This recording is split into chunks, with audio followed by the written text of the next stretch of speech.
ตาเนี่ยកំពុងធ្វើអ្វីប្រពន្ធឲ្យហេតុអ្វីបានជាអ្នកដួលអូគាត់គ្រាន់តែជាខ្សាច់ប៉ុណ្ណោះអ្នកមិនអាចមើលឃើញប្រពន្ធរបស់គាត់ទេខ្ញុំនៅមានការងារត្រូវធ្វើដូច្នេះហេតុអ្វីបានជាអ្នកមិនត្រឡប់ទៅសម្រាប់សិន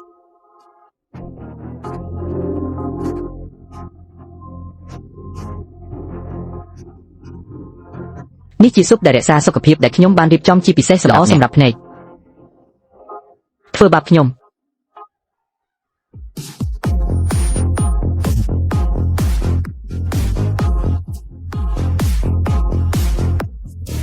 ខ្ញុំបានរងរបួសដោយចៃដន្យអនុញ្ញាតឲ្យខ្ញុំមើលជាមុនសិន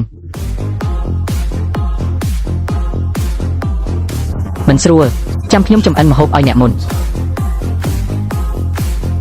ខ្ញុំអាចលាងសម្អាតវាដោយខ្លួនឯងបានខ្ញុំមិនដែលប្រព្រឹត្តចំពោះអ្នកបែបនេះពីមុនមកទេសំឡេងអ្វីអ្នកគួរតែទៅផ្ទះហើយសម្រាប់មុនប្រសិនបើខ្ញុំជាឪពុករបស់អ្នកខ្ញុំនឹងឡើងទៅហើយអំដំណើរអ្នកតើមានប្រយោជន៍អ្វីក្នុងការធ្វើជាមិត្តនឹងបង្គាខ្ញុំនឹងទៅញ៉ាំបាយជាមួយគាត់ថ្ងៃនេះខ្ញុំនឹងលេងជាមួយអ្នក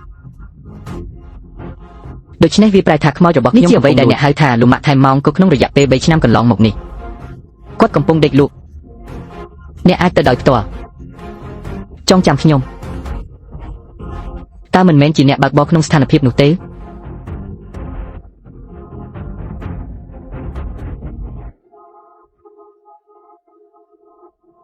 មានអ្វីកើតឡើងប្រពន្ធខ្ញុំនឹងដេកក្បែរអ្នកហេតុអ្វីបានជាអ្នករត់ចេញតើមានអ្វីដែលអ្នកអាចប្រាប់ខ្ញុំបានដែរអារម្មណ៍ថាមាននរណាម្នាក់ចង់ចេញទៅអង្គុយនៅខាងក្រៅអ្នកទើបតែទទួលបានការហៅទូរស័ព្ទពីប៉ូលីស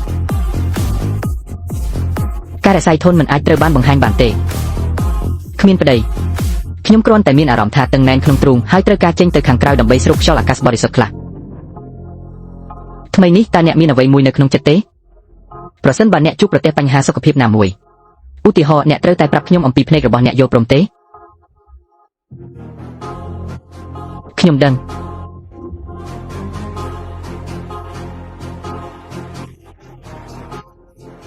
តោះទៅមុនម៉ោងវាមិនមែនមានន័យថាឆេងវែងបានបង្ហាញចិត្តណាមួយរួចហើយខ្ញុំត្រូវតែរកទូរស័ព្ទរបស់ខ្ញុំទំនាក់ទំនងដែលមិននឹកស្មានដល់សម្បត្តិកំណើតដែលម្ដាយខ្ញុំបានទុកឲ្យខ្ញុំមន្ត្រីប៉ូលីសទាំងអស់គ្នាពិតជាបានរើទ្រព្យសម្បត្តិម្ដាយខ្ញុំមែនពេលដែលខ្ញុំមិនបានមើលប្រសិទ្ធភាពពិតជាល្អណាស់នេះអ្នកហាក់ដូចជាមានអារម្មណ៍ធូរស្រាលជាងមុនពិតជាវាគួរតែថាអាកាសធាតុកាន់តែអាក្រក់ទៅមែនទេជាការពិតណាស់វាជាការពិតសូមអភ័យទោសសកម្មភាពរបស់គាត់ហាក់ដូចជាប៉ុន្តែពួកគេបានឃើញវាមែនទេ